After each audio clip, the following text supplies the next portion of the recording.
Le 3 mai 1999, l'Oklahoma s'éveillait sous un soleil trompeur. C'est tout simplement phénoménal, Mike. Une scène absolument irréelle. Je veux dire, ce que nous voyons là dépasse l'entendement. Sans crier gare, la tornade la plus dévastatrice de l'histoire a frappé. Les dégâts sont colossaux. Un véritable paysage d'apocalypse ici. C'est le pire des scénarios imaginables. Regardez cette désolation. On dirait qu'un rouleau compresseur a tout broyé sur son passage, déchirant la terre et emportant des dizaines de vies dans son sillage. Réfugiée dans sa baignoire, sa mère a survécu par miracle. Mon Dieu. Matin du 3 mai 1999, le ciel paraissait inoffensif, mais au centre de prédiction, l'alerte grondait déjà. Une dépression massive s'étendait tel un monstre à travers l'ouest. Une perturbation jaillit du désert, fonçant droit vers le cœur des plaines. Mais l'atmosphère forgeait en secret quelque chose de bien plus terrifiant. Les conditions sont réunies pour une explosion d'orage d'une violence inouïe. À vrai dire, ce processus destructeur est déjà enclenché en ce moment. Une menace d'orage sévère, de grêle géante et de tornades plane sur nous. 11 heures du matin, les météorologues détectent des signes de mauvais augure.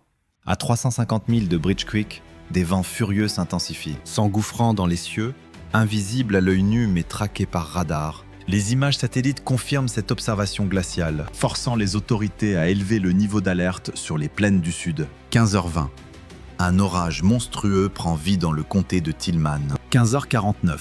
La sonnette d'alarme retentit une nouvelle fois. Le niveau de risque est désormais classé comme extrême pour toute la région. Gary England, le chef météo, allait devenir le rempart contre le destin. Il sortit affronter les éléments pour ressentir la colère du ciel. Cette chaleur poisseuse et cette odeur étrange. Un parfum de catastrophe imminente. Cette lumière brumeuse lui rappelait les heures sombres de 1974. C'est alors qu'il lança l'ordre ultime. Nous passons en priorité 1. La priorité 1, un code réservé aux événements météorologiques les plus meurtriers. En un instant, le studio se mua en un véritable centre de commandement. Tous les regards fixés sur le monstre pour arracher des vies au désastre. Dehors, l'air devenait électrique, prêt à exploser à tout moment. Sur le terrain, les unités de recherche stratégique se mirent en position. Ils se déployèrent face au danger, alors que 16h15 approchait. L'alerte d'orage violent fut lancée. Le danger était désormais inévitable. Le système s'intensifiait brutalement.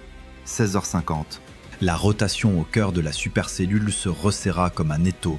L'alerte tornade fut hurlée pour les comtés de Comanche, Caddo et Grady. Une minute plus tard, le premier monstre toucha enfin le sol, à 7000 de Medicine Park, le long de la route 62. Puis, l'enfer se déchaîna. Les tornades commencèrent à naître en série. À peine une disparaissait-elle qu'une autre surgissait de l'abîme. Au total, 6 autres géants ravagèrent tout sur leur passage vers le nord-est. Une terrifiante tornade F3 déchire le centre du comté de Grady, pulvérisant l'aéroport municipal de Chickasha.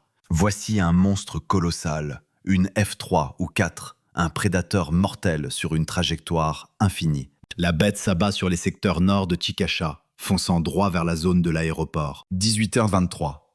L'heure du chaos a sonné. À l'approche de la route 92, la tempête déchaînée ne montre aucun signe de faiblesse. Ce qui n'était qu'un tourbillon d'herbe devient soudain un entonnoir démoniaque jaillissant du sol. 9e rejeton de la même cellule, ce monstre s'apprête à marquer l'histoire par sa fureur. Plusieurs vortex dansent désormais au cœur d'une autre tornade gigantesque. C'est l'apocalypse. Je dois aussi signaler des grêlons de la taille de balles de baseball, tombant violemment. Le chaos s'éveille au sud d'Amber, dans le comté de Grady, et gagne rapidement en puissance. Elle devient un wedge massif d'1 mille de large, capable de raser absolument tout. Contemplez ce titan. C'est une tornade d'une dimension absolument titanesque. C'est la mort incarnée. La plupart des maisons et des structures ne pourront pas y survivre. Les rares foyers d'Amber font face à sa pleine puissance, alors que l'orage bascule vers l'est. Dans son sillage de destruction, il ne reste absolument plus rien. Oh mon Dieu! Regardez tous ces débris projetés dans les cieux. Regardez tout ça. Oui, des débris de vie entière, emportés par le vent. C'est insensé. En atteignant les abords de Bridge Creek, le monstre change de dimension. Ce vortex d'1 mille de large vient de s'intensifier pour atteindre le rang F5. C'est la note maximale sur l'échelle de Fujita. la puissance destructrice absolue. Les vents se sont mutés en un des tourbillons les plus violents jamais documentés. Un radar Doppler mobile a d'abord enregistré des rafales à 301 000 par heure. En 2021, l'analyse grimpe à 321 000 par heure. Cette mesure record a été prise à une altitude de 105 pieds seulement. C'est la vitesse de vent la plus folle jamais captée par un radar mobile Doppler. Les données de l'équipe DOW sont cruciales pour disséquer ce monstre F5. Jamais une telle puissance et une telle structure n'avaient été analysées avec cette précision. L'intensité est sans précédent, et il est clair que les dégâts le seront tout autant. J'espère que les gens voient. Je ne sais pas s'ils réalisent ce cauchemar. Si l'image est nette, Mike, ce que nous filmons est tout simplement phénoménal. Je veux dire, c'est absolument incroyable. Une force de la nature au-delà du réel. Nous recevons maintenant des rapports indiquant que des voitures ont été emportées. Le lotissement de Willow Lake est le premier frappé par l'impact dévastateur du cyclone. La tempête les a pulvérisés. 2 habitations ont été intégralement rayées de la carte. Hugh Underwood était chez lui avec sa famille quand il a vu le monstre foncer. En quelques secondes, la tornade déchiquette sa demeure, l'arrachant littéralement du sol. Sa femme meurt instantanément. Hugh survit, mais ses blessures sont d'une gravité absolue. Malgré une douleur insoutenable, il refuse de céder à la panique ou au désespoir. Il reste calme, trouvant la force de réconforter sa belle-fille et sa petite-fille. Déterminé à les sauver, il succombe héroïquement à ses blessures peu de temps après. L'adjoint Robert Joly inspecte les décombres, cherchant désespérément des survivants parmi les ruines. Il aperçoit une forme étrange. On aurait dit une poupée de chiffon ou un vêtement. En s'approchant, il réalise avec stupeur qu'une personne est ensevelie sous les débris. Il déterre alors la petite Aléa Crago, 10 mois, totalement recouverte de boue. Miracle, au milieu du chaos, elle respire encore. Une survivante miraculeuse de la tempête. Cette petite fille a survécu par pur miracle, tandis que sa famille était décimée ou mutilée quand leur foyer a volé en éclats. 12 vies ont été fauchées brutalement à Bridge Creek. 9 d'entre elles ont péri dans leur maison mobile. Plus de 39 blessés gisaient au sol alors que la tornade fonçait vers le nord-est. Le monstre mesurait désormais 1 mile de large, tapi derrière un rideau de pluie impénétrable. L'apocalypse s'est abattu avec une fureur inouïe sur Red Bud Lane, où 6 maisons ont été pulvérisées, effacées de la carte sans laisser de traces. Tandis que le rugissement de la tempête s'intensifiait, les experts météo fonçaient vers le sud pour braver l'enfer du regard. Ils avaient déjà lancé l'alerte, mais ils craignaient que l'habitude n'ait rendu la population dangereusement imprudente. Pourtant, ce n'était pas une simple tornade, et le monde devait comprendre le cauchemar qui approchait. Mon Dieu, on vous en supplie, fuyez vers vos abris, maintenant! Il était 18h57. David Andra prit alors une décision historique et désespéré. Il déclencha une urgence tornade pour le sud d'Oklahoma City. Le cri d'alarme fut hurlé sur toutes les ondes des radios de la région. C'était la toute première urgence absolue de ce genre jamais décrétée. Un protocole inexistant, une mesure radicale née du chaos pur de ce jour-là. Car face à l'indicible, il fallait agir au-delà des règles. Pendant ce temps, le démon suivait l'autoroute 44, dévastant les terres rurales de Newcastle. Un colosse d'1 mile de large, semant une désolation constante de niveau F4. La bête a lacéré l'autoroute à 2 reprises avec une puissance dévastatrice. Sous un pont, une femme fut violemment arrachée par les vents hurlants. Son fils de 11 ans survécut, agrippé aux poutres d'acier par pur instinct. Un héros anonyme, lui ayant sauvé la vie, fut frappé de plein fouet. Un panneau routier lui a tranché la jambe. Un prix sanglant pour une vie sauvée in extremis des griffes de la mort. 38 foyers furent pulvérisés et 17 blessés recensés dans le comté de McLean. 19h10. Une tornade satellite touche le sol au nord de Newcastle, mais reste classée F0, incapable d'égaler la fureur du vortex principal. Le monstre franchissait déjà la rivière canadienne, entrant dans le comté de Cleveland. En atteignant les abords sud d'Oklahoma City, près de la 149e rue, ses vents semblaient enfin faiblir en F2. Pendant un instant, on aurait pu croire que le pire était passé. Mais cet espoir fut cruel. En quelques minutes, la tornade a regagné sa force. Passant de F2 à F5, une métamorphose terrifiante au cœur de la ville. Le monstre entrait dans Moore, prêt à tout anéantir sur son passage. Les transformateurs explosent, plongeant la cité dans l'obscurité totale. C'est un véritable spectacle d'apocalypse, Mike. C'est incroyable. Tout vole en éclats sous la fureur des éléments. Une tragédie absolue frappe Moore. Que le ciel protège ceux qui sont encore là. Regardez, voici en direct la monstrueuse tornade F4 ravageant Moore. Prochaine cible, Country Place Estates, frappé par une violence inouïe. L'officier John Chamansky se trouvait alors chez lui, à Country Place. Accompagné de sa femme Dixie, juste au sud de la 134e rue, John agrippa Dixie vers un petit placard, leur ultime et unique rempart. Mais la tempête le projeta au loin, brisant violemment sa jambe. Malgré ses graves blessures, Dixie survécut par un véritable miracle. Tout le côté gauche, mon nez, mon cou et mon œil, ma mâchoire, mon crâne, tout était broyé. Oui, mon visage gauche n'est plus que du titane. Country Place Estates subit alors l'assaut total d'une tornade F5. Des maisons neuves furent littéralement arrachées de leurs fondations en béton. Des voitures volèrent sur 400 mètres par-delà Pennsylvania Avenue. On découvrit même un immense morceau d'aile d'avion sur les lieux. Selon la police,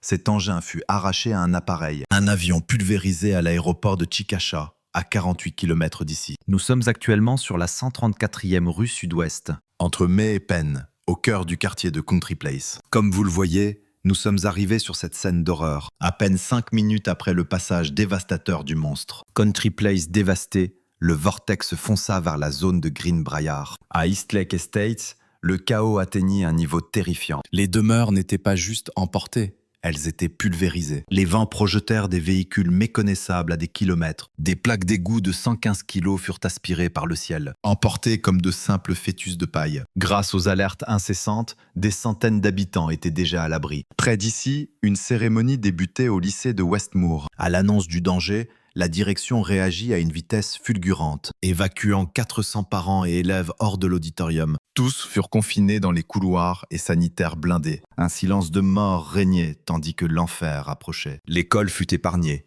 mais le parking extérieur fut littéralement dévasté. 200 voitures furent broyées ou projetées dans les airs. Certaines s'écrasèrent sur des maisons à des centaines de mètres. Un exode massif de 300 personnes commença alors au lycée. Ces rescapés étaient restés piégés, alors que l'ouragan rugissait au-dessus. Le toit fut arraché, mais miraculeusement, aucun blessé n'est à déplorer. Ils cherchaient enfin un chemin vers la sécurité. Ce soir, la police cherche encore des survivants. Le vortex franchit Western Avenue, frappant 600 logements de plein fouet. Le complexe Emerald Springs fut dévasté. Si le sud résista, le nord ne fut qu'un champ de ruines. 3 vies furent fauchées dans ce déferlement de violence pure. De nombreux blessés jonchaient le sol.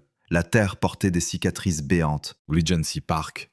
La bête s'approche de ce quartier Moore très peuplé. La tornade cisaille tout en diagonale, anéantissant chaque structure sur son passage. Puissance catégorie F4 avec un noyau de 150 yards de large. Le vortex balaie les maisons.